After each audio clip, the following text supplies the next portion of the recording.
જમાદાર સાહેબે એમના વગણે પરમ પૂજ્યના વંદનીય એવા ટોટાના નિવાસી સૌના હૃદયમાં જેમનું સ્થાન એવા સદારામ બાપાની ધર્મ ધુરંધર ગાદીથી પધારેલા દાસ બાપા સાથે જે સાજેન્દ્રા મિત્રો છે સાહેબ, જો બીજું કોઈ ન કરો ને તો કલાની કદર કરજો. કલાની જો કદર ન થાય ને તો મહાપુરુષો કવિ કાગ બાપુજીઓને કીધું છે, એ માથડા ખંડાના મારા અને ઘંટીએ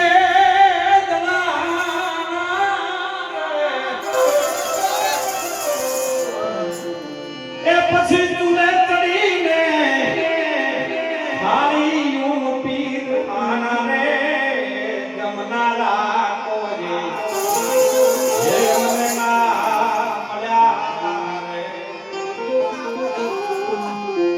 અરે નારીઓ બનીને અમે એ જગમાં જોને રમ્યા રે પણ કળદ મુસાવા જોનારા કોઈ ના મળ્યા રે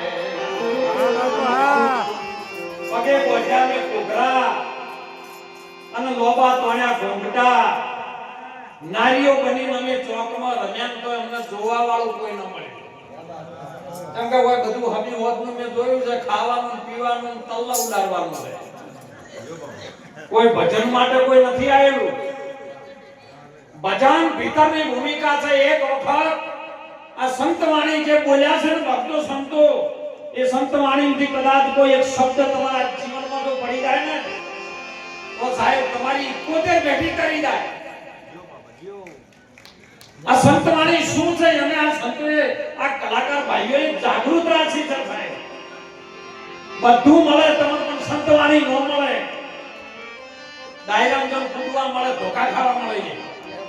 કોઈ તો તમારે શીરો ખાવા મળે, ભજીયા ખાવા મળે, માતર મળી ખાલી, લાડુનો જમણવાર, આવું બધું છતાં જો રામના નામની જયના બોલાય ને તો પશુ કરથી આપણે જેલા સાહેબ.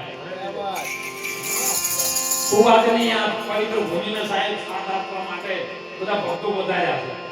તો ભજનની શરૂઆત કરી અમારા રમેશભાઈ, અમારે કમલજી ઉપર સાહેબ ઉસ્તાદ જેનું નામ છે એવું જગદીશભાઈ, સાથે અમારા મંજીરાના માણીગર મારા જિલ્લાજી, અમારે લોક ગાયક સાહેબ જેનું ગુજરાત ભરમાં જેનું નામ પહોંચતું હોય એવા લેમનસિંહભાઈ, બેન્જો માસ્ટર, આ બધા મળીને તમને રીઝવવા માટે આયા છે. કઈક આમાંથી લઈ જવા જેવું હોય ને લઈ જાજો. મારે વધારે ટાઈમ નહીં જોતો. મારે 15 મિનિટ જ કહેવું છે કે સદારામ બાપાએ જેમનું જીવન સાહેબ દરેક સમાજ માટે એવું કીધું કે તમે ભગત બનજો, શૈક્ષણિક બનજો અને કઈ વાતોથી મુક્ત થાજો. અને જો આપણા જીવનમાં એવું ન ઉતર્યું હોય ને તો 4 વસ્તુ તો પશુ કરે, 4 વસ્તુ માણસ કરે. તો માણસમાં પશુનો ફેર નહીં. જેનામાં ભજન ભળી જાય થાય, આવા સંતોની કઈક કાપલી અડી જાય, કઈક સંતવાણીથી જીવનમાં શબ્દ મળી જાય તો જીવન સુધરી જાય. આ તારીખ લખાવવા માટે 3 વર્ષથી તારીખ જગદીશભાઈ નથી બોલો. આ 3 વર્ષ યાદ નંબર આવ્યો. તમે વચમાં કીધું કે ભજનમાં કોઈ ભલીવાર નહીં આવતું જોજો. કારણ કે ખાઓ પીવો મોજ કરો. ખાતો શબ્દ જીવનમાં ઉતારો થાય. મોણનો અવતાર મળ્યો છે, મોણો થઈને જીવો. જેને ઘર તળીએ ખર્ચો કર્યો સાહેબ, રૂપિયા વાપર્યા, અને જો કદાચ ઈ મફતના ભાવનું આપણે થોડું ઘણું લઈ ના જમે તો હમ તો બહાર સડી જશે. આપણે ઘર તળીએ તો રૂપિયા વાપર્યા અને એના નામ ઉપર સંતોર બોલાયા, ભગવાન નકળન નેતાધારીનો પાઠ કર્યો, એને જમણવાર કર્યો, તમારા માટે ગાટલા હારા હારા પાથર્યા. તો તમને ગાટલામાં ચેન નહીં પડતી, બહાર કૂદકો મારો. તો જાગો. એ વિના જાગો તો જાગ્યા જેવો જોગ છે, જાગો તો અંધારો મટી જાય. જાગી લો, હવે જાગવા જેવો જોગ છે. કારણ કે 84 ની ફરતો લગ 84 ખરું. અને જીવ આવ્યો છે દુખિયારો.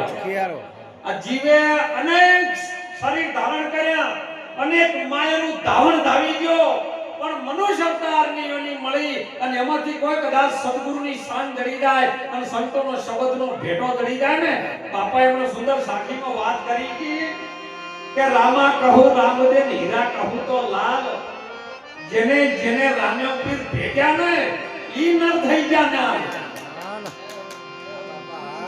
ભેટો એટલે હોમા હોમા આવન ભેટો તો પણ તમે ખસીને ખેડે તો નામેળ પડે. સાચું સાચું. આ તો જેને જેને ભેટ્યા છે જો એના નામની જ્યોતનો પાઠ થાય સાહેબ. હે પહેલા યુગની અંદર પહેલા જ રાજાએ પાઠ મોડેલો આવ્યો. અરે પ્રથમ યુગમાં પ્રહલાદજી શીખ્યા ને, અરે કરી છે સત્ય ધર્મની વાત. એ રાણી રત્નામણી જેને રોપ્યો છે, ધન ધન ધર્મની જાળ, જોયો ભાવનો રાધે બધો મેળો. પછી બીજા યુગમાં માતંગ ઋષિ ઘેર પાટ મંડાણો ને, એમાં રચ્યો મોટો મહાજનાંગ. એ દર્શન કારણે એ તો નીસર્યા જો, સતી તારા ને હરિચંદ જોઈ લ્યો ભાઈ ભાવનો. અરે રાજા યુધિષ્ઠિર, સહદેવ, નિકુળ, અર્જુન, ભીમ, રાણી રૂક્ષ્મણી અને કૃષ્ણજીના હતા નિજ્યા ધર્મના નિયમ, જોઈ લો ભાવનો. આ પાઠ કોઈ જેવો તેવો નથી સાહેબ. એક વખત જો જ્યોત અંદર પ્રગટ થાય ને તો તમારું અજવાળું. આ પાઠના ભૂલી ચૂકે તો કોઈ કદાચ દર્શન કરી જાય ને તોય એનો બેડો પાર થઈ જાય સાહેબ. જમનો પાઠ નથી, પણ એ પાઠના દર્શન કર્યા પછી આ પોત તત્વના 300 ગુણ 8 નો 8 ને એમાં બનાવ્યો છે આ પાઠ.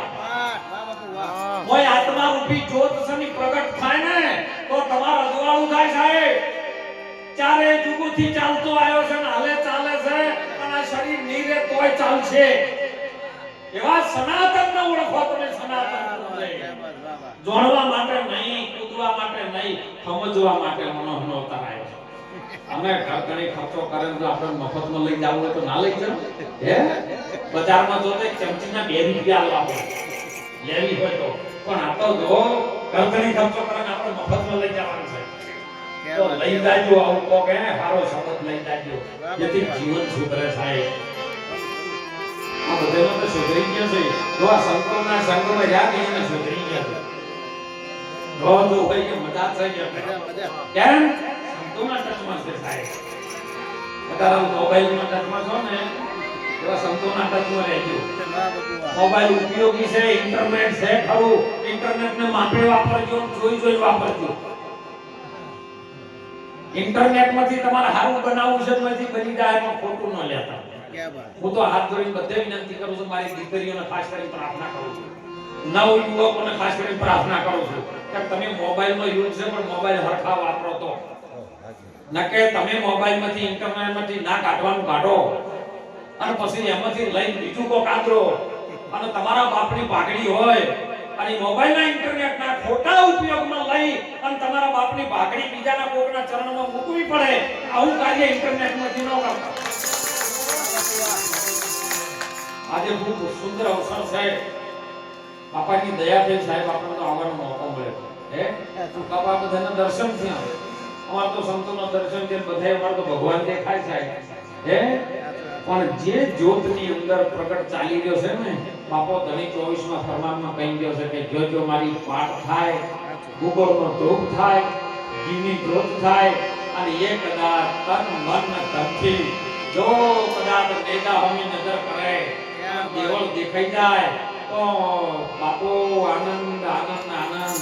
અને તો મને બધું દીધું એ લીલા પીળા તારા નેજા ફરકે, લીલા પીળા તારા નેજા ફરકે, એ તમે લીલા નેજ પાટે પધારો મારા રુદાના દે.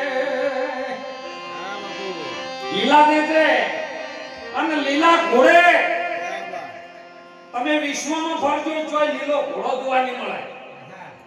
અરે હાલ પાટણ જ જોઈ આવો, લીલો ઘોડો તમને નહીં દેખાય, પણ તોય બધાને કીધું છે કે લીલા ઘોડે મારા નકળંગ તમે આવજો.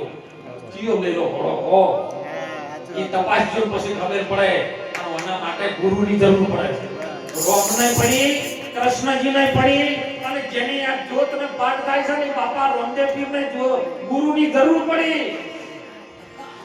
રોમ બતાય વશિષ્ઠ મુનિના ચરણે ગયા, કૃષ્ણ દુર્વાસા મુનિના ચરણે ગયા, અને રામદેવ પીર બાપા બાવા બાળીનાથના ચરણે ગયા. તાણે આ વાતની ખબર પડી, તાણે એની પૂજા થાય છે બાપા. ગુરુ વગર જ્ઞાન ન ઉપજે, ગુરુ વગર ન મળે ભેદ. ગુરુ વગર તારા મનનો સંશય ન ટળે. અને ભલન વાંચો ચાર વેદ વાંચો તો આનું જ્ઞાન તમને પ્રાપ્ત થયું નથી. આ તો સંતોની દયાથી કંઈક આવ્યું છે, સમજી જાય થાય.